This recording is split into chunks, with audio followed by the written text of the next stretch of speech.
But Harry is now seeing the truth about her and told that things are not honky-dory. Harry, the scales have been falling off Harry's eyes. Thank God. At least he can save himself and hopefully the two children. His children, he can hopefully save from really what is a fate worse than death. Because really, to live with somebody like Meghan is really an awful, awful fate. I know what I'm speaking about. Lady Colin Campbell, goodness me, it has been a disastrous week. Are you serious? For the Sussexes. Their new Chief of Staff, Josh Kettler, out after just 3 months. This is their 18th member of staff now to quit. They tried to claim, Hey, y'all, come look at this. It was only just a trial period and it was by mutual agreement. But come on, ladies, see, this is a disaster, right? What's going on? Well, I have been told that, on the contrary, he walked decisively. I wish I had my notes, because I took some notes which I used for my own show on this topic. Stop it. But the gist of what I was told was, and I'm now going to paraphrase, was that he is yet another one of the people who has been lured in. The word used was lured in by the glamour of royalty and the prestige of royalty. And they get lured in. They then discover, I was told it's a Red Riding Hood situation. Are you serious? Was the words that were used. So they get lured in by the glamour of royalty.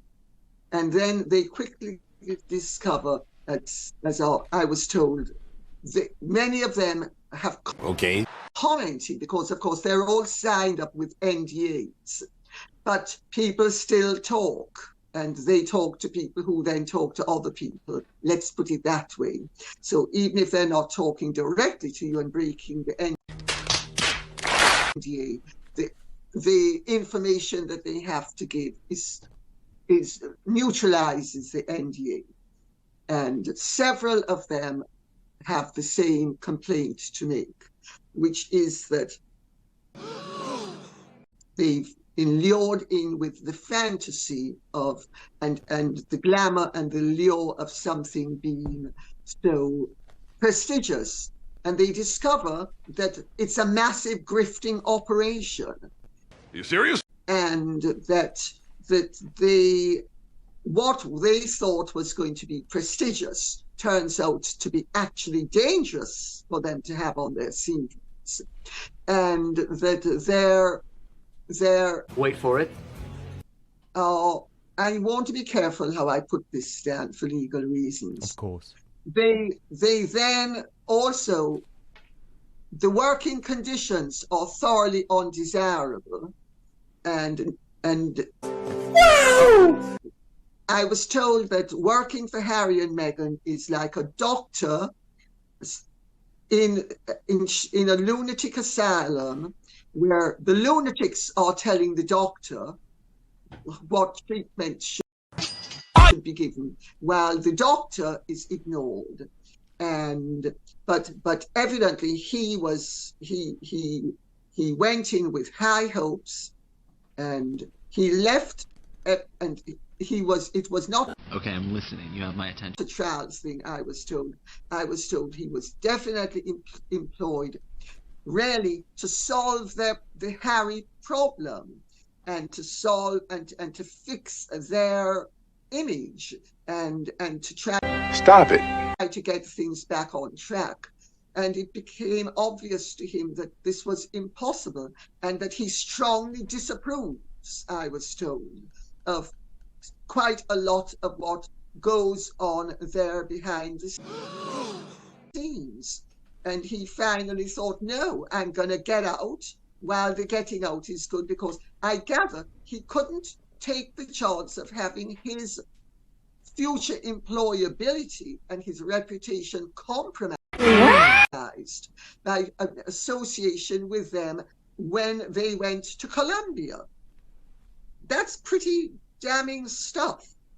And it's coming from people very close to them, who know what's going on and who are in touch with people who have worked for them.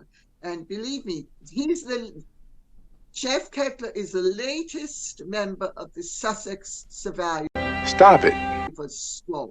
Yes. And he has jumped, not before he was pushed. He has jumped because he realized he'd sooner jump into Wait for it. a river that's fast flowing than wait to be consumed by the alligators around him. Which is actually really sensible in a lot of ways. But you talk about the Sussex Survivors Squad. It's big. Okay. Now, Lady C, there's lots of members of it. And they do speak to each other. They do share information. And of course, you're correct to say that there are these NDAs, which means none of them can speak publicly. But there's now such a large group of people, and it's like I mentioned earlier this week, I don't know if you're a fan of Taylor Swift, Lady C, but there's a Taylor Swift song which goes, "It's me, I'm the problem, it's me." And when are Harry and Meghan finally going to realise that they are the problem, not the 20 highly professional people who have worked for some of the toughest bosses in the world, from Robbie Williams to Hillary Clinton? Yet they seem to be absolutely fine working for those sorts of divas, but it's impossible to work for Harry and Meghan. But it's not only the way Harry and Meghan behave towards them, it is Harry and Meghan's agenda. Stop it. And True. this, when people have scruples and a conscience, and they have an awareness of the importance of their reputation, they don't want to be associated with what one of the people said to me. They think it's a massive grifting operation, and they don't want to be a part of it. Once they realize there's no credit due to them,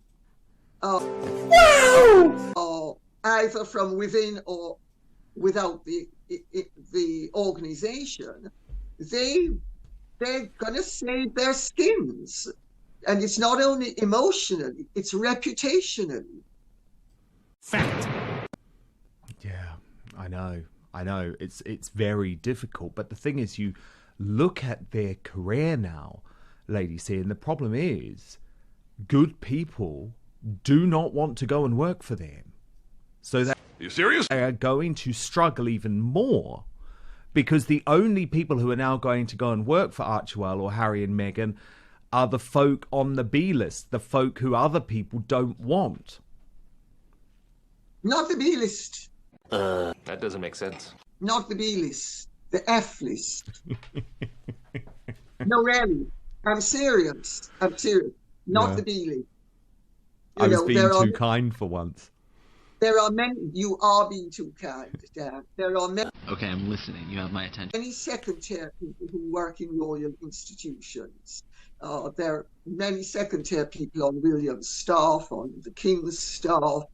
The royal institutions have traditionally You serious? not really had A+ #1 go-getters. Some of them have had wonderful characters, but in terms of, and especially in recent years, Wait for it. where, as the monarchy has become more representational as opposed to powerful, you have had people who are more aware of the importance of nuance and of colluding with the governments, etc., etc. So they don't have to be A-list gung-hos, but they do have to be people of integrity, honor, character, and ability. And I'm afraid those people don't want to work for Harry and Meghan. And the few who have been duped into working for them, Stop it. such as Jeff Kettler, quickly leap out of, once they realize that what they thought was a nice looking pool is a cauldron. They jump out of it. I mean, he couldn't have made it clearer in his actions. I mean, you don't leave as chief of staff a few days before a major tour. That doesn't make sense. But I understand that's part of the reason why he left, because of some of what he knew was going to be going down. And I gather he did not approve of some of the agenda and the agendas and some of what was going to be going down. And let's wait and see, because I, as a Jamaican, am horrified that especially with the comments that Francia Marquez has now made. The Colombian vice president, yeah. Yeah, about you know how she connected up with Meghan, and that it was basically on a matter of colour, on the grounds of colour. Wait for it. And the grounds of victimization. Meghan has passed for white for most of her life. She's never, by her own admission, ever experienced colour prejudice until she decided she needed to make it up. By her own Hey, y'all, come look at this. account, she had no colour prejudice whatsoever. And she sold herself on her CV, Lady C, as Caucasian. Yes. Yeah. And she also made sure that her mother only came to her graduation. Are you serious? Her mother never went to one event at that school. I know this from one of her teachers. She never went to one event at her except her graduation. You know, so for all we know, it could have been an imitation of life thing. And oh, there's my nanny. God, shocking. Now, the thing is, Lady C, though, every single project at the moment that they touch